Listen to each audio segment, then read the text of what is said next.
pessoal, tudo bem? Sejam bem-vindos ao canal Daniel Lopes. É sempre um prazer e uma honra contar com a sua audiência. Eu quero dizer para vocês que já passou um ano aí que começou esse problema e todo mundo está perguntando, e aí, como é que vai terminar? Como é que vai ficar? Já passou um ano aí e um problema que surpreendeu toda a humanidade, né? No início de 2020, muitos achavam que 2021 estaríamos melhor, mas na verdade não tem muita perspectiva de melhora rápida não, pelo menos a partir do que nós estamos vendo aí no cenário geral. E é interessante, né, que parece que não vai melhorar, né? Eu dou um destaque a esse termo parece porque a gente vai tratar um pouquinho dessa ideia de o que parece, o que realmente é e a percepção da realidade. Eu sempre fui uma pessoa meio realista, assim, às vezes um pouco pessimista, né, com relação ao mundo, principalmente depois que eu comecei a entender como o mundo funciona nas suas engrenagens propriamente ditas, né? É claro que nesse processo algumas leituras foram fundamentais, principalmente o livro do Gary Allen, que está na promoção na minha livraria, toda a obra do George Orwell, até dentro da literatura material do Dostoiévski, né, o autor russo, né? Isso tudo ali abre um pouco o entendimento e esses conteúdos todos que eu aprendi, eu sedimentei ali no meu livro Manual de Sobrevivência do Conservador no século XXI e fica o convite aí para você, se quiser, dar uma olhada na promoção. Essa é a última semana, então aqui embaixo está o link aí para você acessar os vídeos, tá certo? Agora, com meus projetos pessoais, eu sempre fui otimista e tal, né? Agora, quando a encrenca começou, lá na virada de 2019 para 2020, né, eu imediatamente fui lá e comecei a pesquisar diuturnamente sobre o assunto. E na mesma hora eu percebi que ia dar uma zebra generalizada, né, talvez uma zebra nunca antes vista. Quem acompanha o meu canal aqui há mais tempo lembra disso, né, e os comentários que eu fiz no início de 2020, principalmente ali em meados do mês de fevereiro. Muitos especialistas aqui no Brasil e lá fora também, seja o pessoal da área da ciência, pessoal da área econômica, mercado financeiro, diziam no início que ia durar pouco, que ia passar rápido, que não ia nem chegar aqui no Brasil, mas eu dizia, acho que vai dar uma zebra geral. E deu, né? E um dos elementos que me levaram a achar que o problema seria de enormes proporções foi o fato de que o ano de 2020 seria um ano da escolha do novo presidente americano. E ano de eleição nos Estados Unidos sempre tem essas surpresas, né? Basta aquela tradição da surpresa de outubro, né? Fatos estranhos que sempre acontecem ali à véspera do pleito nacional americano. Eu sabia também que o establishment americano não ia aceitar de forma alguma um segundo mandato do então presidente, né? E no final das contas você sabe como é que a coisa evoluiu. E o que aconteceu, né? A crise sanitária acabou tendo grande impacto ali nos esforços de reeleição do presidente americano. Podemos dizer até que ela teve um papel fundamental, seja de forma direta ou de forma indireta. Essa pelo menos foi a opinião até do ex-gerente de campanha dele, o Brad Parscale, né? Ele deu uma entrevista dizendo que a resposta do governo à crise lhe custou a eleição. E aí você pode estar perguntando por que é importante a gente pensar nisso, né? Porque aqui no Brasil nós teremos disputas nacionais no ano que vem e é como se o Brasil de 2021 fosse os Estados Unidos de 2020. É como se a gente tivesse, no final das contas, olhando ali no retrovisor, né, ou vendo o futuro do Brasil espelhado no retrovisor ali dos Estados Unidos de hoje, né, como se os Estados Unidos de hoje servisse como um modelo de atenção para o Brasil de amanhã, né, e é por isso que eu tenho a impressão que o Brasil não apenas tem aí a possibilidade de ter dias duros pela frente, mas também possivelmente será e já está sendo colocado como o grande vilão mundial. E eu explico como é que isso pode ser colocado, né? Como é que vai chegar a essa percepção, como é que essa percepção será colocada para as pessoas. Mais uma vez aqui o termo colocado e percepção importante para a ideia que eu quero trazer para vocês no vídeo de hoje. Como eu citei no vídeo de ontem, né, já são 26 países que impuseram vetos a passageiros ou a voos que saem do Brasil, né? Você pergunta por quê? Então, eu expliquei ontem que apesar da onda de otimismo inicial com a chegada do imunizante lá em dezembro no Reino Unido, surgiram novas versões ali, infelizmente, do agente causador que não apenas se espalham mais rápido, mas que parecem ser, segundo os estudos preliminares, mais resistentes aos imunizantes. Inicialmente, foram identificadas essas novas versões no Reino Unido e na África do Sul. Hoje, porém, a chamada versão brasileira, né, que está sendo colocada como a grande vilã da história. Se você faz uma pesquisa sobre esse tema hoje, né, no noticiário, você vai ver matérias com título mais ou menos assim: versão brasileira pode pegar a pessoa mais de uma vez. Versão brasileira pode driblar o sistema de defesa do corpo. E aí no dia 11 de fevereiro, por exemplo, né, desse ano, uma matéria já apontava, né, que a versão brasileira já havia sido identificada em Portugal e mais 14 países.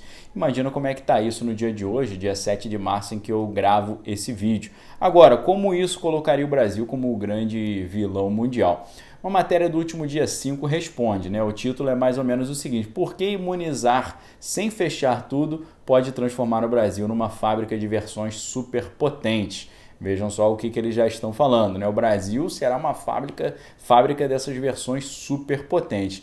3 dias atrás, é importante a gente frisar, começou a ser noticiado que descobriram no Brasil o primeiro caso de uma pessoa que tinha ao mesmo tempo as duas versões, a antiga e a nova. As matérias traziam a explicação de que essa presença simultânea de duas versões diferentes na mesma pessoa poderia viabilizar uma chamada recombinação do genoma das duas versões, o que poderia gerar a criação de versões novas. O curioso, só um detalhe, é que muitas dessas versões que estão surgindo, né, aparecem com ganho de função, né? Elas aparecem com mais capacidade de se multiplicarem, não com perda de função. Interessante isso.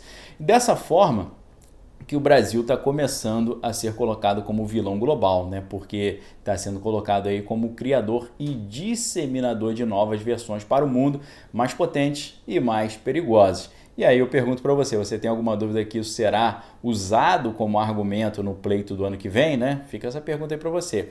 Agora, lembram que no início do vídeo eu falei para vocês sobre o termo parece, né? A ideia de parecer, a ideia de percepção.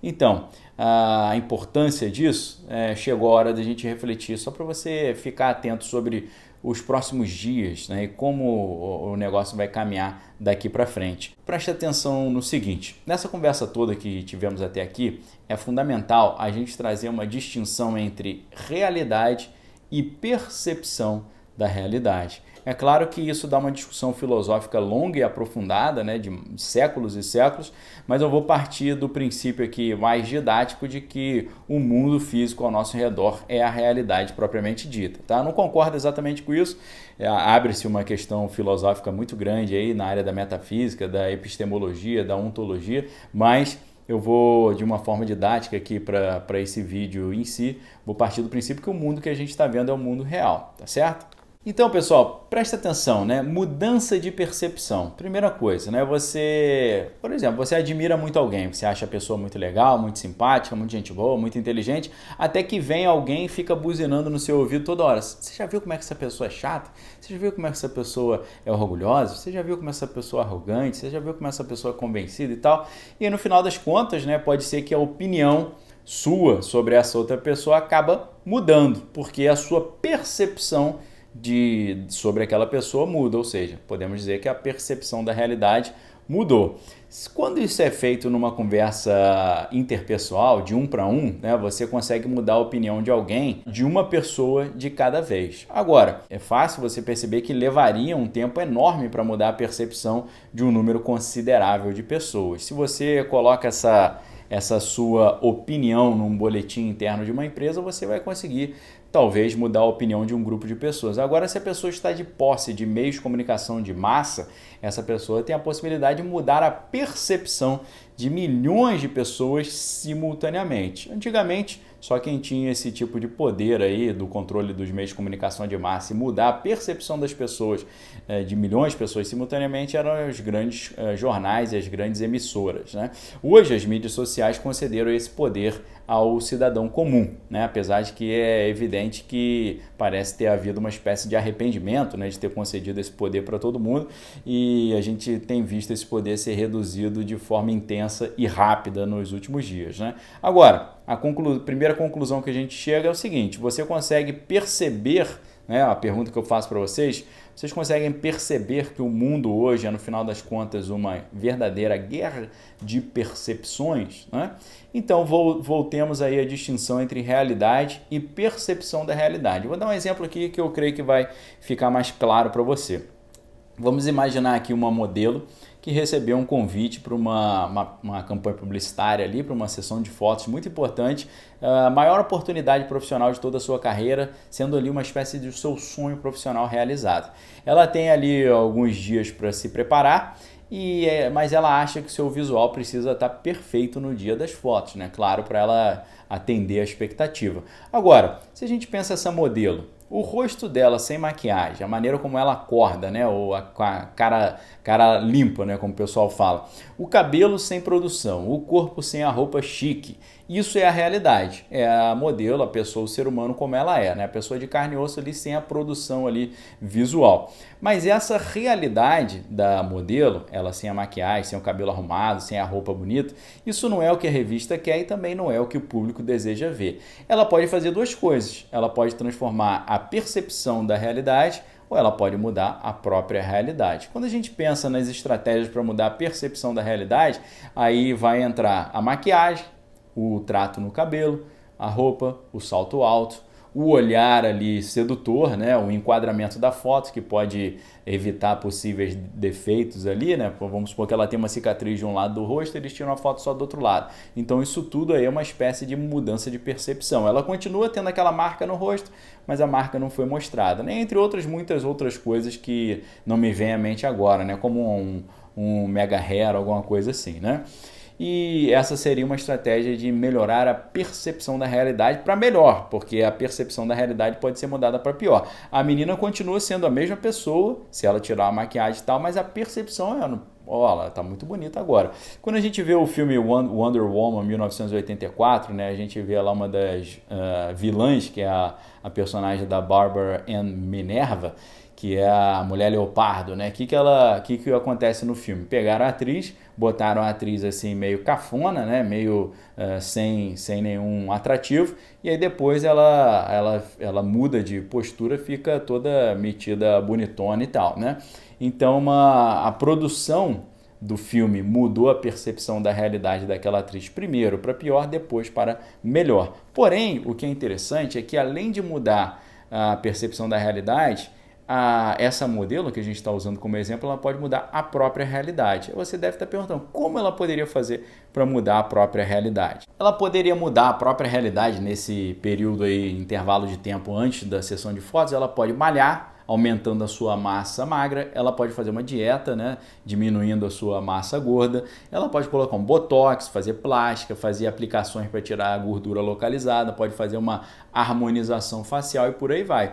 Então você percebe que são duas coisas diferentes, ela mudar a realidade, que é fazer transformações reais no seu corpo, ou ela mudar a maneira como as pessoas olham para ela, com maquiagem, cabelo, né, e por aí vai, roupa, né, postura, enquadramento. É mais ou menos isso que acontece no mundo hoje e é isso que vai acontecer daqui para frente. A realidade vai estar sendo mudada para um determinado fim e a percepção da realidade também. É claro que você sempre pode fazer a realidade e a percepção da realidade ficarem melhores ou piores. E aí, você acha que aqueles que têm o poder de mudar a percepção da realidade querem que elas apareçam de maneira melhor ou pior? A gente viu essa mudança na troca presidencial nos Estados Unidos. No dia seguinte que saiu o antigo presidente e entrou o novo, a maneira como a realidade estava sendo apresentada mudou completamente. Então proponho para vocês esse exercício. Transfira essa reflexão para os fatos, essa reflexão aí da modelo, para os fatos que acontecem no mundo, né? Ou seja, a realidade, entre aspas, essa realidade que nos cerca é a maneira como a percepção dessa realidade é colocada, né? Se você tiver sempre essa reflexão em mente, você terá um pouco mais de autonomia na hora de interpretar o mundo ao seu redor, tá bom? Fica essa reflexão, que Deus proteja o Brasil, Deus proteja todos nós, que o Brasil não vire o vilão da história no mundo real, mas a não ser da própria percepção, né? Mas pode ser que coisas estranhas venham pela frente, porque a gente tem um ano aí pré-eleitoral que deve dar muito o que falar. Vamos ficar atentos. Um abraço para vocês, obrigado pela audiência, fique com Deus, amém, todas as coisas que tem que é bom. Valeu!